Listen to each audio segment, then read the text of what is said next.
Welcome to Fast Talk, the Velo News podcast and everything you need to know to ride like a pro.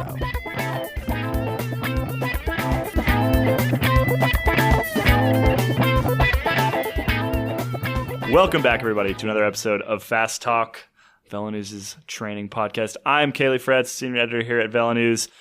Across the table, actually next to, as always, our good coach, Trevor Connor. How are you feeling today, Trevor? Caley, I'm feeling pretty sick.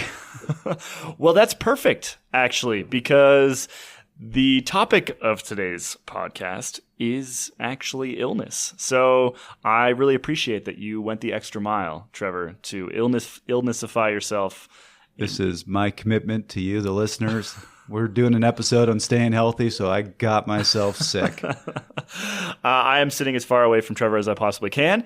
Across the table, even farther away from Trevor, is Dr. Jason Gladney, medical director at the CU Sports Medicine and Performance Center. You cater to endurance athletes, right? And I hear that you recently were working to get Taylor Phinney back on his bike. Is that right?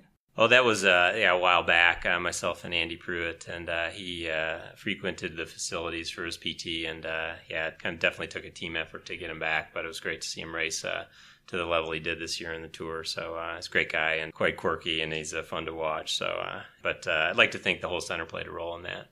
Well, we're really excited to have you on here because the topic today, well, it's not exactly the leg injury that Taylor had, but we're talking about health. We're talking about illness.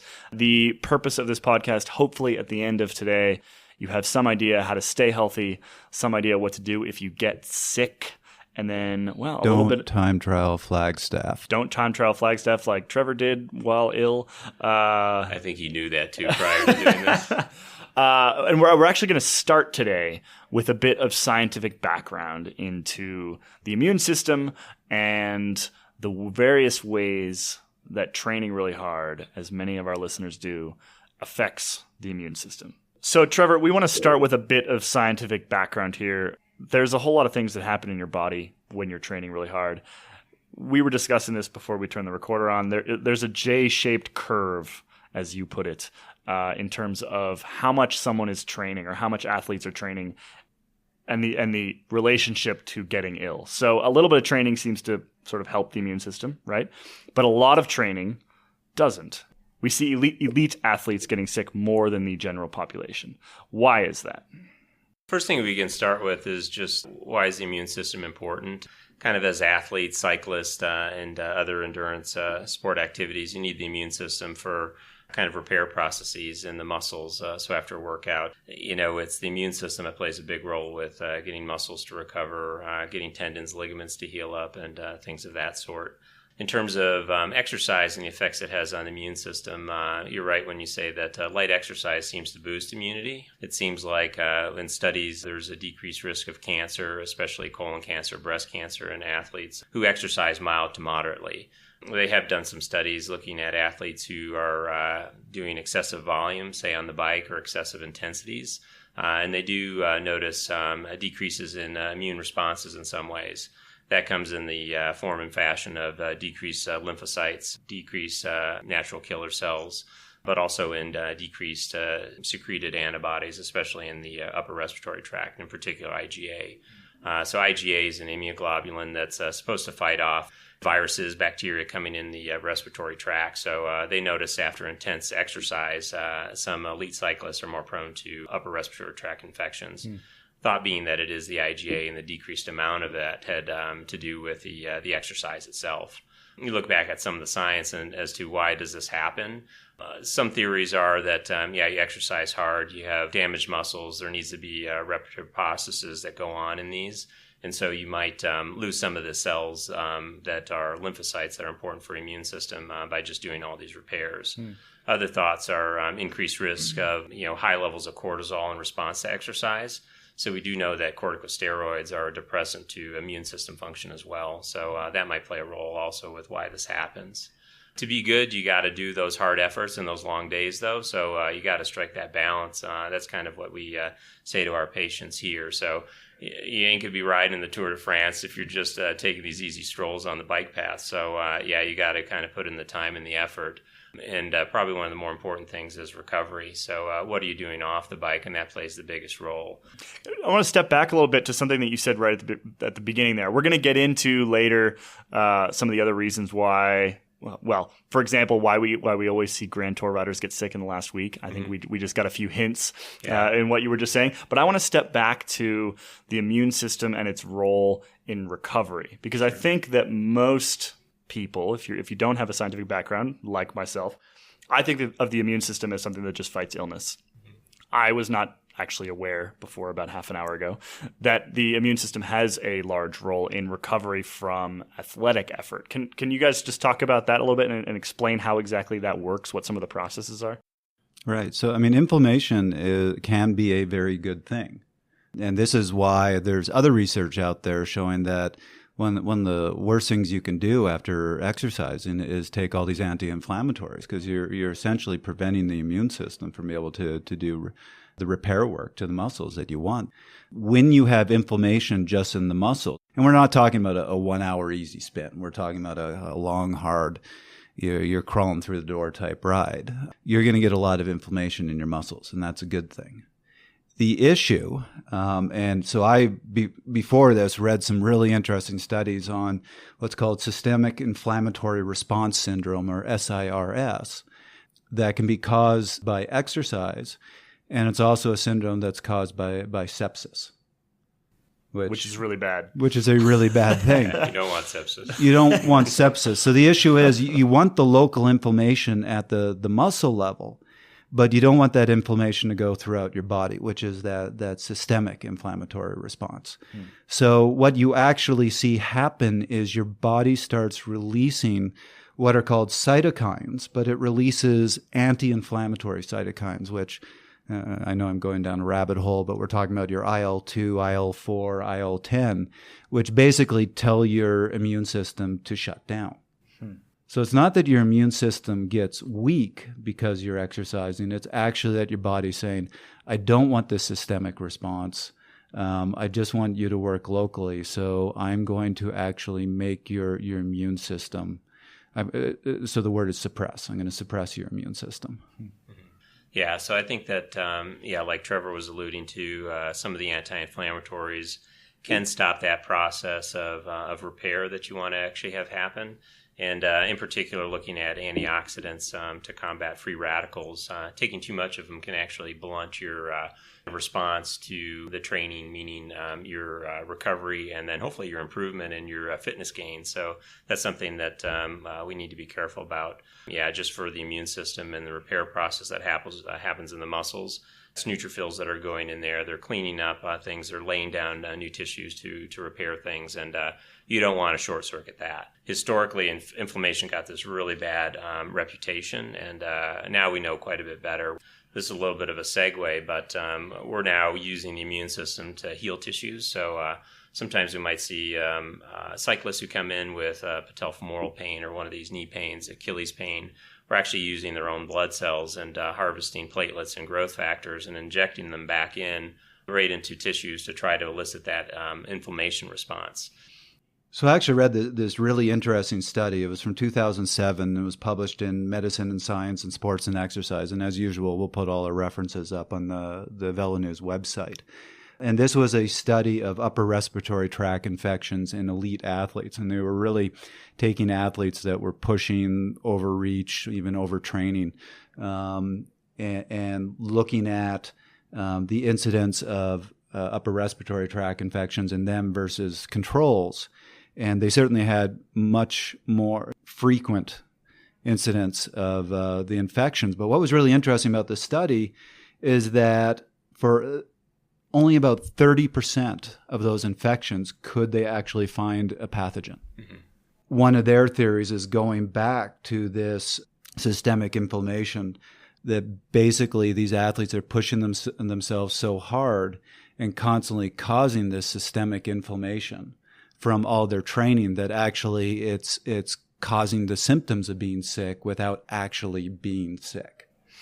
That they've so activated the immune system, they feel sick.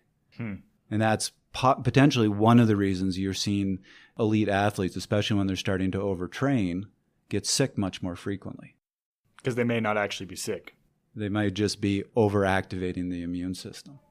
For reasons unknown, like overtraining sometimes presents a sore throat, and as to why it does, that's kind of a little bit unclear. But they might not culture any virus. That really kind of explains it. I think the other thing too is like real hard efforts. You can sear your respiratory lining, you get all these mast cells activated, and sometimes it's hard to tell the difference between that and a true URI. So with a lot of the people, when they look at that, I don't think they cultured for viruses in many of the studies that they did before. Maybe that one did, though. So that's kind of interesting, Yeah, another potential factor.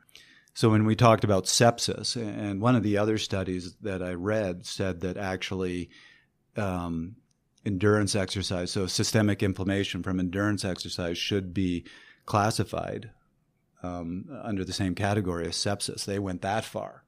Sepsis is caused by something called endotoxemia, which is basically a lot of the bacteria and the bad things in your gut actually get past the barrier of your digestive lining and get into your system and cause an immune response. You don't want that. In particular, that upregulates something called lipopolysaccharide, which is LPS, which sparks an immune response. Endurance exercise, a lot of research, a lot of studies on this showing that when you do heavy endurance exercise, especially in the heat, you cause what's basically called leaky gut. You open up the tight junctions in your gut, and that allows basically the same thing as endotoxemia. It allows this bacteria and the LPS to get into your system and, again, spark an immune response. Sometimes even when you defecate, you're going to have this transient bacteremia where you stretch out the rectum and things kind of get into the bloodstream. The listener should note that the gut is chock full of bacteria, both good and bad. And there's a protective barrier, which is the mucosal lining along the GI tract that protects the blood, from those things. With hard efforts, the thought is there transient low blood flow to the gut, where kind of blood is diverted to working muscles to kind of feed them, in addition to potential plasma volume losses from dehydration and things of that sort. All leads to this transient ischemia in the gut and causes increased permeability and kind of those bacteria getting into the bloodstream, as well as the LPS and things of that sort that definitely will cause like an immune response in a bad way.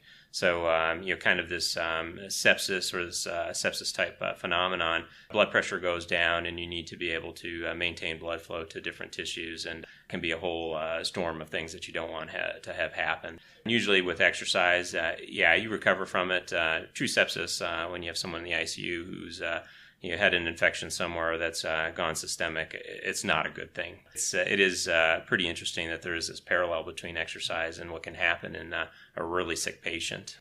So if I understand this correctly, and I think I do, that was a whole lot of science in the last 15 minutes.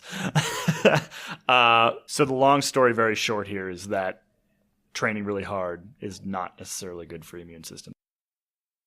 So the next thing we want to talk about are some solid takeaways, what people can actually do about this, given the fact that if you were training hard, your immune system is probably not as useful or strong as it should be in terms of keeping you healthy. What can people do to not get sick? So, one thought, it's kind of, common knowledge. Wash your hands. Try not to be around people that are sick, especially if you have an important race or competition that's coming up. That's pretty simple stuff to do. As we sit in a room with a sick guy. It's Speaking of immunosuppression, try not coughing for an hour when you're sick. So 2 days later, I'm going to call the show and be like, what's going on? I think I got Trevor's illness. It's the stuff that you do off the bike that's really important. Trevor as a coach knows this well too. It's what your coach lays out for you. So there should be hard efforts. They should be hard enough to get the fitness that you need, but you need those easy days where you have time to recover. So that's basically geared towards sleeping appropriately, getting enough sleep, hydrating, making sure that you have a sound diet, and that's probably one of the more important things that you can do. So kind of whole foods, we always kind of push those. Supplements, some of them maybe have some potential, but a lot of the really big studies that are high powered, don't really see much improvement after supplementation for immune system, with the exception of potentially vitamin E and maybe vitamin C. And like I alluded to before on a point, that might help to stop some of the free radical damage that, is inherent in some of the cells in the immune system. And that also, plays a role in what's your job like? Are you stressed? If you're always under stress, you're going to have these cortisol releases that will suppress your immune system as well. So sometimes, you compare yourself to someone who doesn't work, it seems. That's pretty common here in Boulder. All they do is ride their bike, and maybe they have a trust fund. But meanwhile, you got to go to work and work 50 hours a week and try to train and beat this guy out on the roads. Yeah, you got the cards stacked against you in that way. So you need to realize that. And it's kind of how you react to stress, too, if that's at all possible, where you just kind of need to have a relaxed attitude about things and don't let them affect you. But it's kind of what you do off the bike that probably plays the biggest role with staying healthy.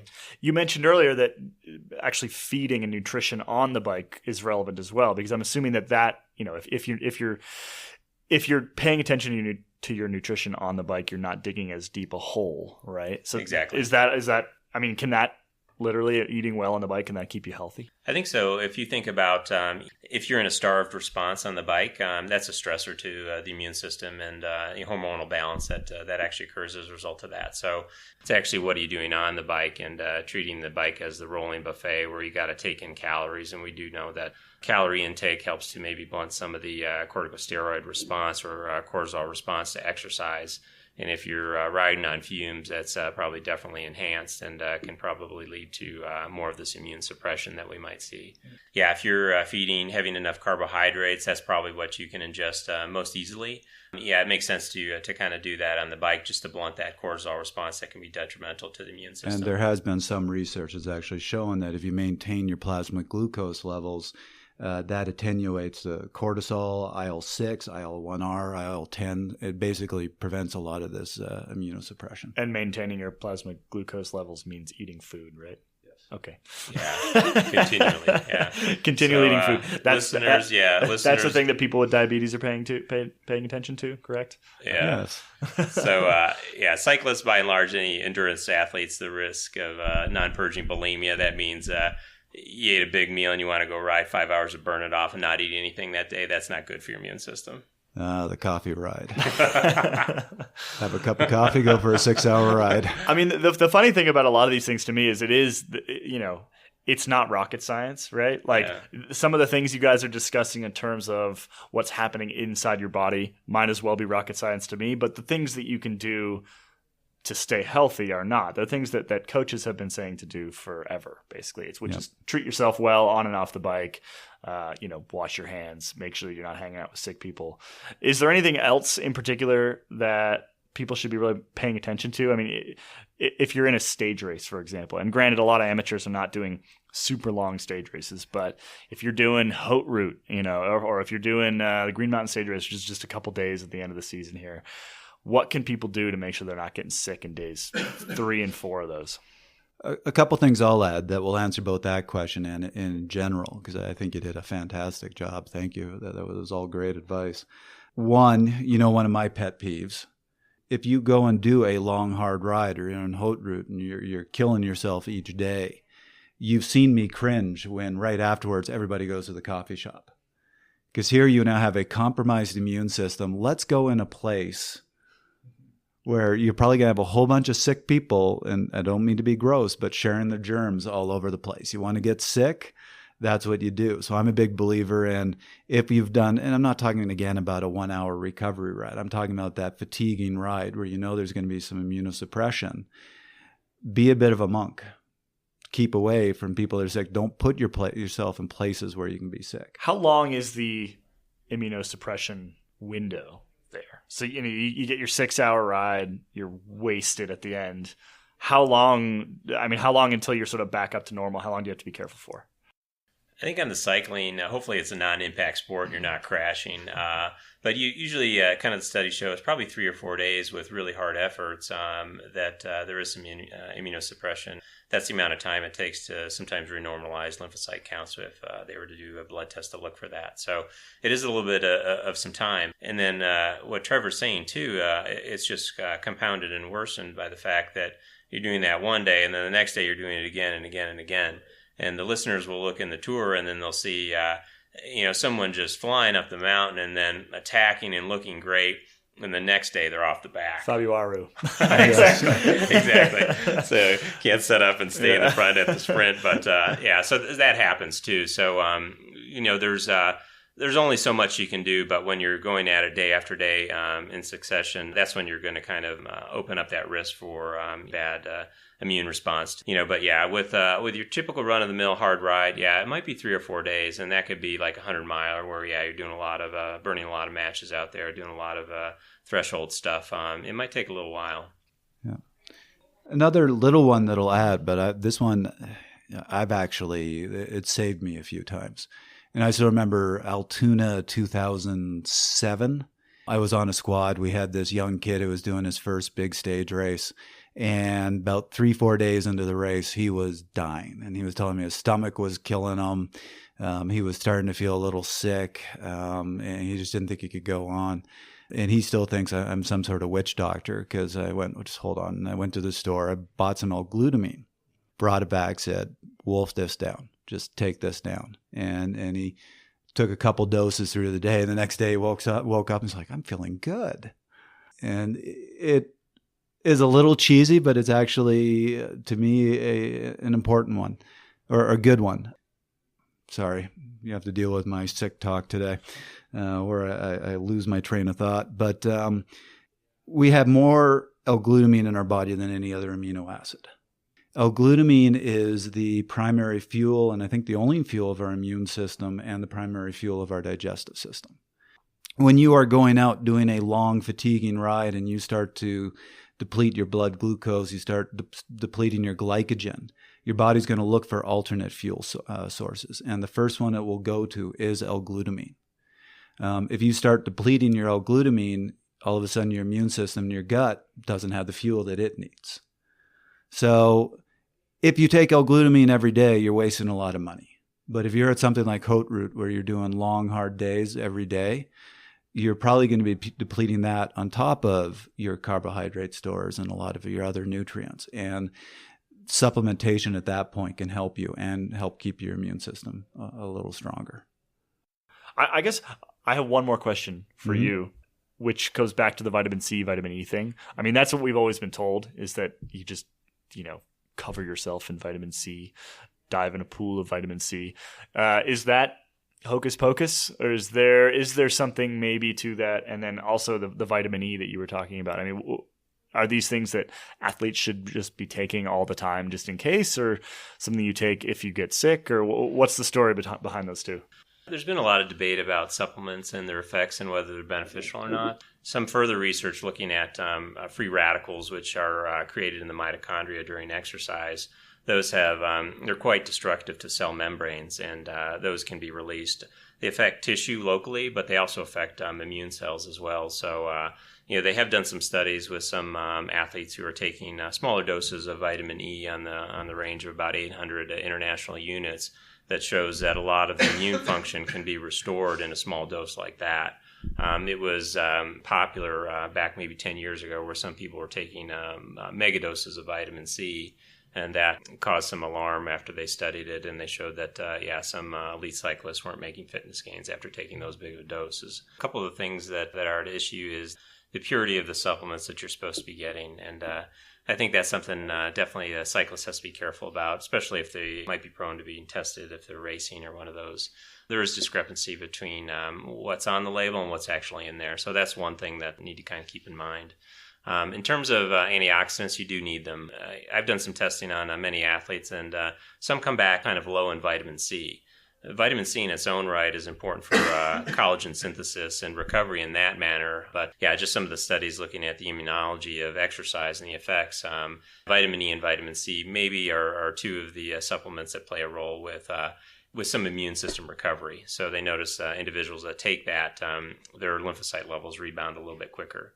It's pretty common practice when we do blood tests on athletes, especially in Boulder. Everyone's on this borderline kind of lymphopenic levels when we do a complete blood count or CBC. So that's kind of par for the course. And if you ask them when they come back like that, they're training hard. They're training all week. Meaning they're kind of on the edge of being in trouble? It's almost par for the course in that way. And so the thought is, Well, they're not really immune suppressed in that matter. It's just that the immune cells are somewhere outside of the blood or the circulating blood doing some work to recover in most theories that have been proposed on that. So when I was at CSU, we had a professor there who he was actually studying vitamin C, and his area of research was antioxidants. I believe it was antioxidants. Well, that was part of it because his research was really aging. But he showed me a whole bunch of stuff on vitamin C. And so this is a little bit of opinion here. But a lot of the research about the health benefits of vitamin C and how it fights off bugs comes from Linus Pauling. And basically, Linus Pauling studies, they've never been able to reproduce them. There is some implication there that that's because his numbers were fudged. That's quite common, by the way. Which is quite common. So a lot of that just isn't panning out. A bigger issue with vitamin C that is coming out in current research is vitamin C is a powerful antioxidant, but when you consume too much, it can actually become a very powerful oxidant. And there has been some research showing that it will actually hurt training. Interesting.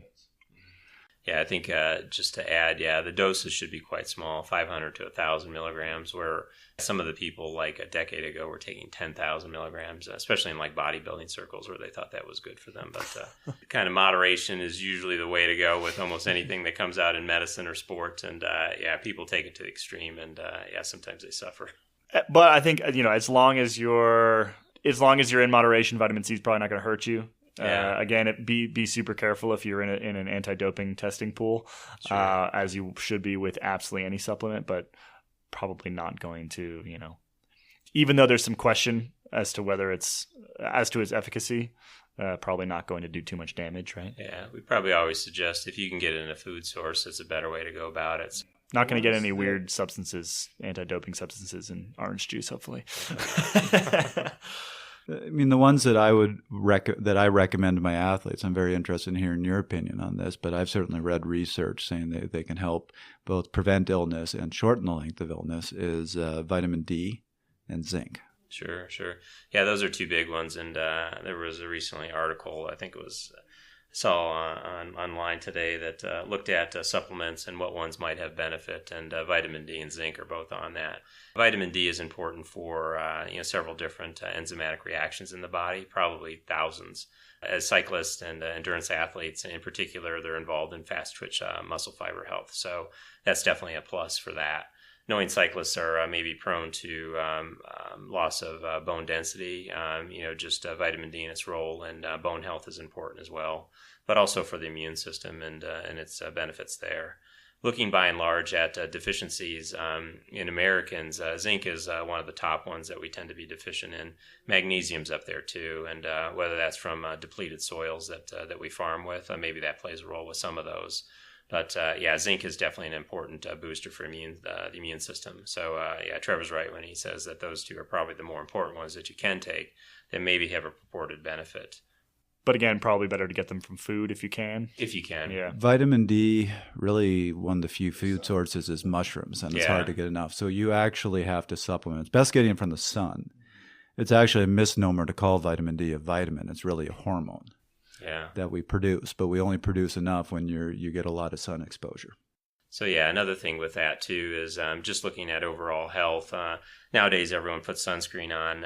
Maybe up here in Boulder at altitude, the sun's a little harsher, and it makes sense if you had a skin cancer. But the effects of sunshine include vitamin D synthesis, but also probably there's some effect on the circulatory system where it helps in vascular health, meaning vasodilation, things of that nature. And some studies came out a couple of years ago looking at smokers in Europe who sunbathed versus those who didn't. The ones who were smokers and sunbathed lived just as long as these really healthy people. So they attributed that to the effects of the sunshine and UVB radiation in particular that it had on just the body at large. So there's vitamin D and that factor too that seems to play a role with health overall. Be careful of skin cancer, but get a little bit of sunshine. Exactly. Don't get burnt. Don't fry yourself. Don't pass out in the lawn chair. But everything in moderation. Exactly. Everything in moderation.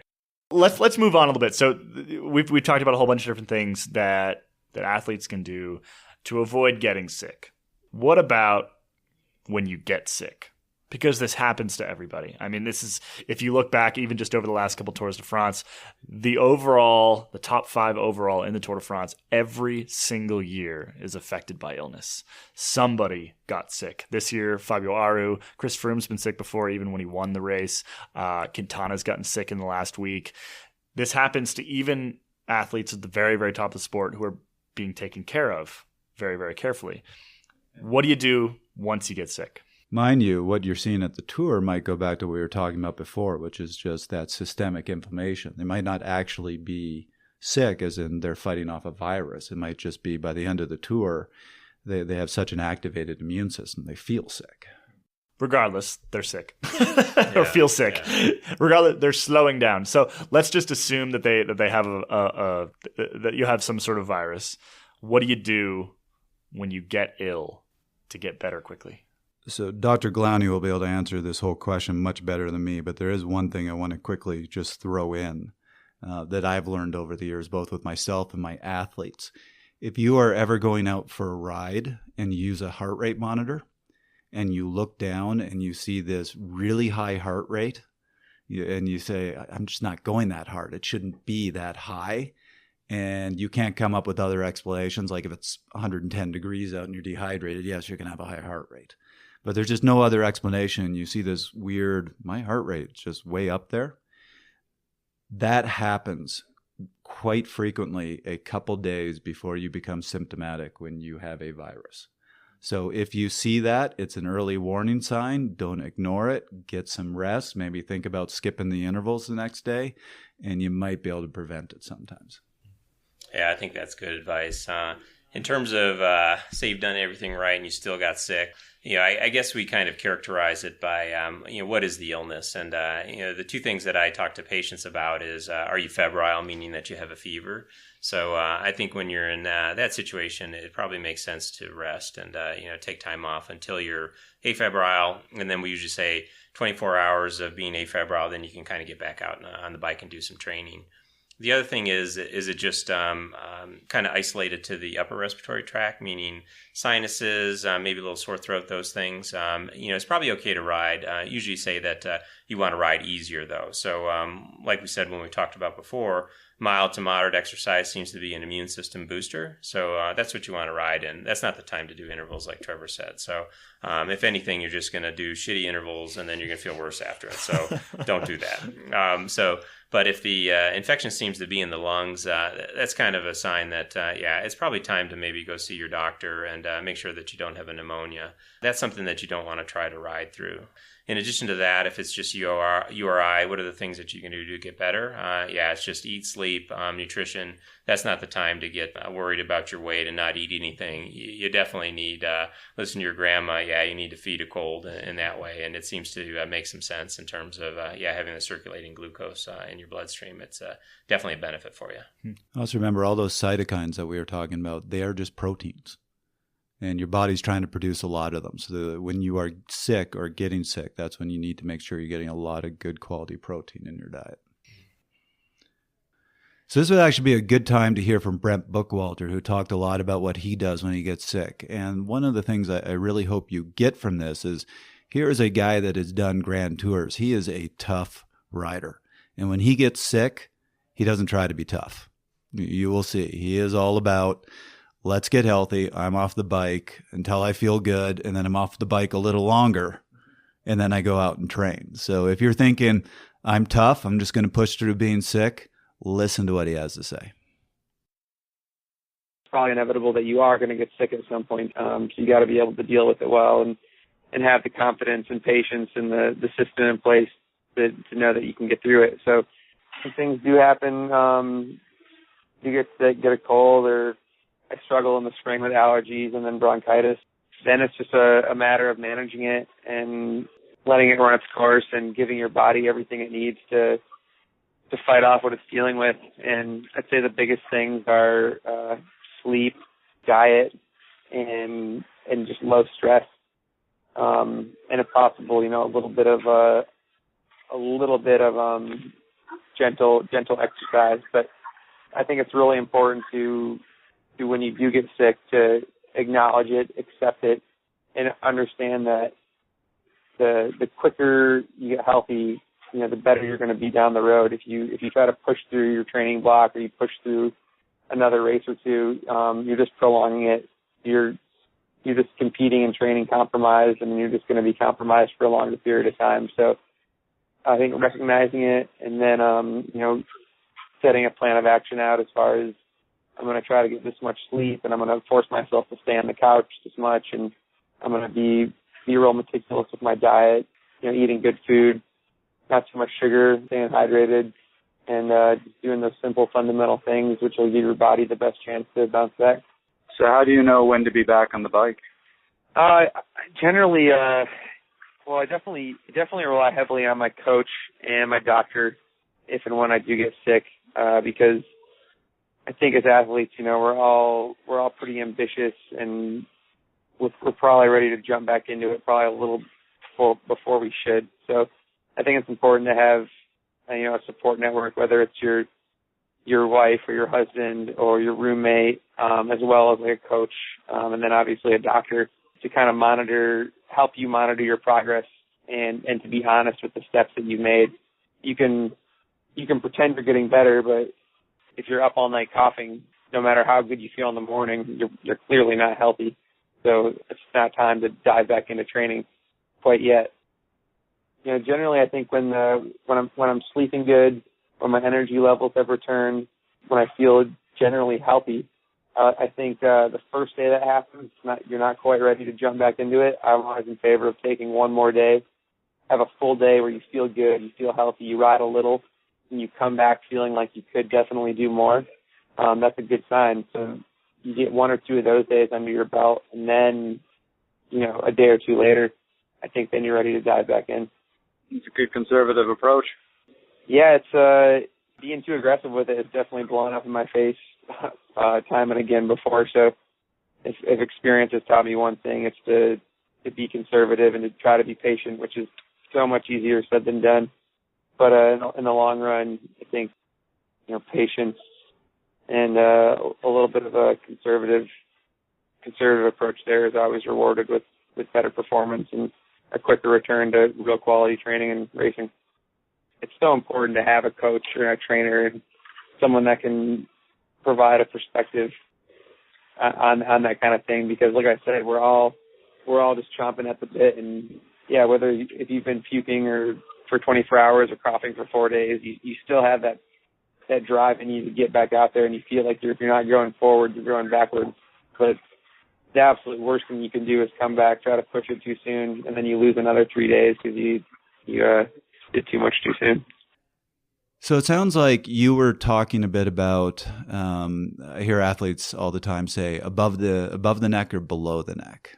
So is that what you were getting at, and what does that mean? Exactly. So above the neck means it's upper respiratory tract infection, meaning throat, sinuses, that's above the neck.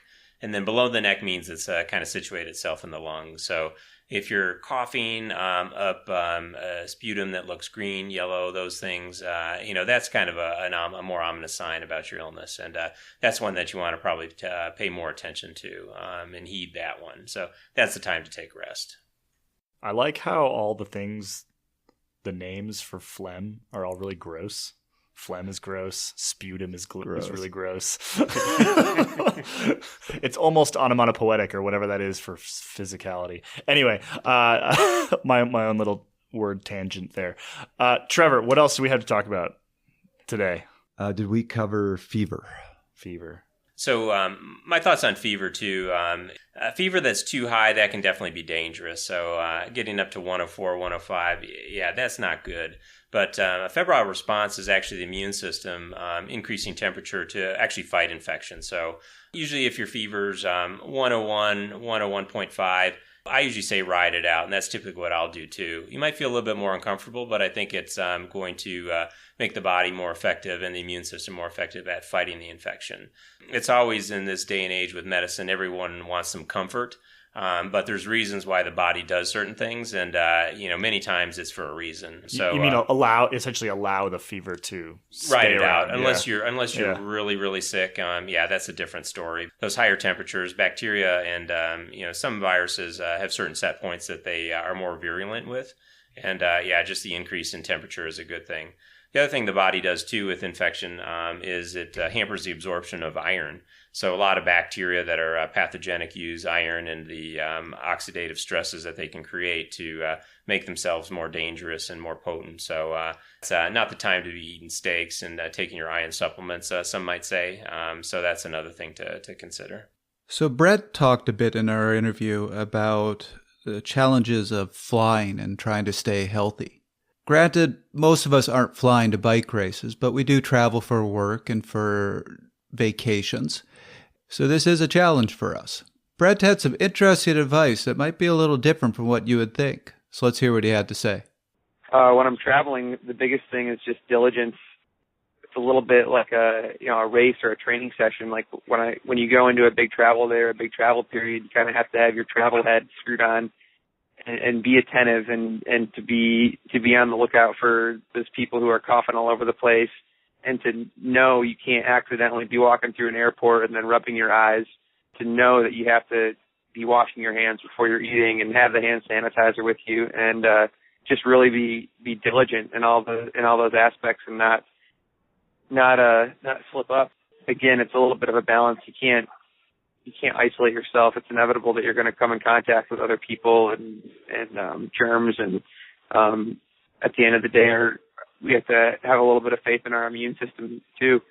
And also not going into travel, if you can prevent it, to run down. Like one thing I always try to do before a big trip or an international flight is to kind of taper my training down so my immune system isn't too compromised and I'm not totally blown out and physically at my wit's end going into the travel day, because although it might feel really good to do a couple big blowout rides before your long couple of travel days, your body is busy and devoting energy to rebuilding itself, and then you're not going to have the same immune response if you do encounter something. I struggle with that because if I know I'm going to go to Europe and I'm going to have a 12-hour travel day and then I'm going to have jet lag and I'm basically going to lose 2 or 3 days of training, what I really want to do is I want to go out the last 3 days I'm here and just smash it and get it out of my system. And so I'm not so high-strung and uptight on the flight and the travel and dealing with the jet lag. I've kind of earned my downtime. But, travel's stressful. Travel days are usually not rest days. They're a whole different kind of stress, and it's important to plan for those accordingly and I think build them into your training. So my first question is, what are things that you can do to prevent getting sick when you're traveling? Sure. What I'm aware of, it's kind of hygiene. And if you are exposed to maybe some pathogenic bacteria or viruses, you don't want to keep rubbing your eyes and rubbing your nose and rubbing, spots that it can gain entry into your body.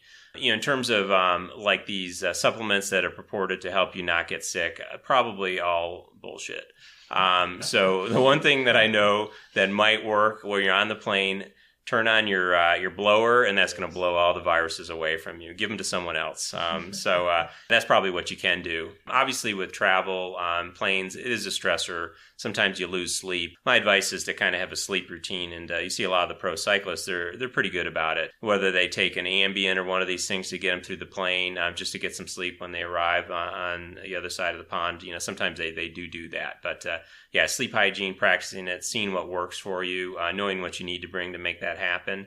Do you need a neck pillow on the plane or one of these things? That's the time to do it.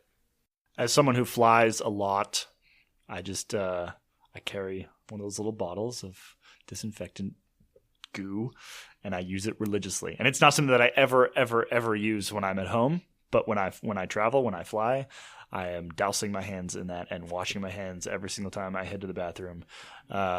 Usually 2 or 3 times, and trying to clean myself as much as possible. For me, it's always been hygiene.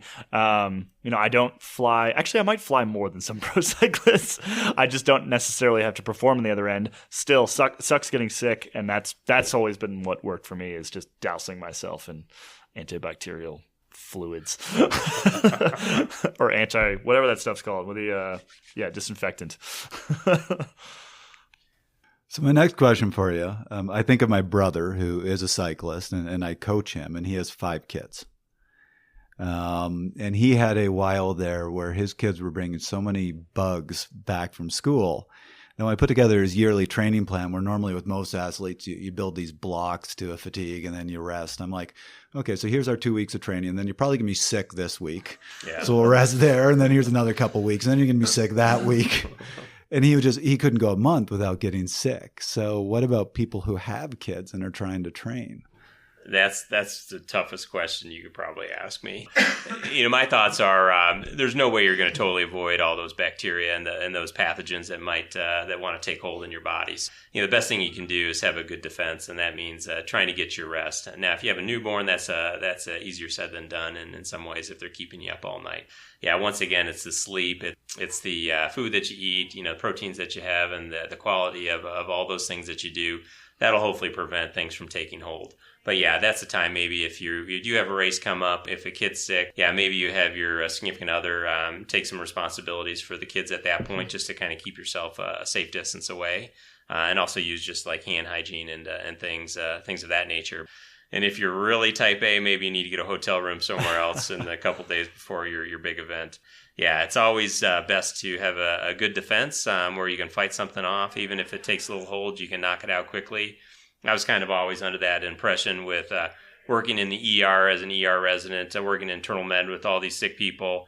Yeah, I didn't stress about it. I just touched them and did all these things. But I went home and I was pounding some food, and it seemed to do well for me. So I think the more anal and worried you get about it, the more likely you are to get sick, though. My wife's a teacher, so I'm just doomed for exactly the same reasons. Well, there is an urban legend that when a team has a rider that has a good chance of winning the tour, they have to spend the 2 months before the tour away from their kids, if they have kids. Yeah. It doesn't surprise me at all. I mean, and quarantining definitely happens in pro cycling, and there is something to be said for a quarantine. I mean, you joked about getting a hotel room, but like, if the focus of your entire season is a week away and your kid comes home sick, maybe that is what you have to do, right? I mean, in the pro ranks, if a non-vital staff member is sick, they're not even allowed anywhere near the team. If a rider gets sick, they put them in a room alone immediately. I mean, and they eat dinner alone, they eat breakfast alone, they sleep alone. They are completely removed from the rest of the team immediately.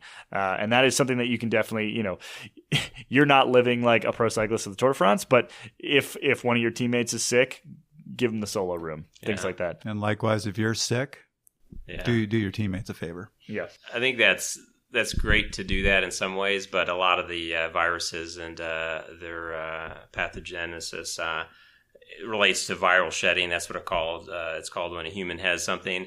They're kind of infectious even before symptoms develop in a lot of these things. So sometimes it's too little too late. But doomed anyway. I think you can still get sick from someone who's showing obvious signs of illness. But sometimes it's tough to account for everything that you can possibly do to do it. Someone might be looking great, and then 2 days later, they're sick, and then meanwhile you got it when they were looking great. So my final question to you: what the hell is wrong with me? What's wrong with you is you rode Flagstaff today and tried to put out 300 plus the whole way up. While ill. So to that, but that is actually what you were talking about and needing the rest. A really good example, because I got sick on Monday. So right now it's Thursday. And I actually felt like I was fighting off really well. And yesterday and the day before, I could tell I was sick, but I wasn't doing too bad. And I was thinking about that J-shaped curve, and the last 2 days I just went out and did super easy 1 hour rides just to get that immune system flowing, but to promote the immune system. Today I went out, did that climb up Flagstaff, and literally, and if you look on Strava, you can see this, I fell over at 20 minutes. And the rest of the day today I have felt awful. Yeah. I've been there before too, where you kind of, with those cytokine release, one of the first things you feel is just this whole body malaise and you feel achy. Those are cytokines in action, and you might not have spiked a fever. You might not have a cough yet. You might not be having the runny nose and all those things. Sometimes if you catch it in time, you get a good 10 hours sleep, boom, you wake up the next day, gone. But, many times that's not the case. And sometimes, some of these viral illnesses, you have people coughing for 6 weeks later, where even though you're over the infectious kind of quality of the whole experience, you still have these symptoms that drag on. So in your case, like the breathing going up, sometimes that's still affected, and the bronchial lining is hyper-responsive to irritants like breathing air, high volumes really fast, or dry air, cold air, those things. So even though you're over the infection, sometimes it lingers though. All right, so we've gone through the science of essentially the immune system and what training does to it. We've talked about the various ways not to get sick, and then we just talked about what to do if you get sick. You had one more for us, Jason. Sure. Maybe some of the listeners will listen to this and think about, well, what's mild to moderate exercise? Basically, it differs for everyone. And, exercises that boost the immune system.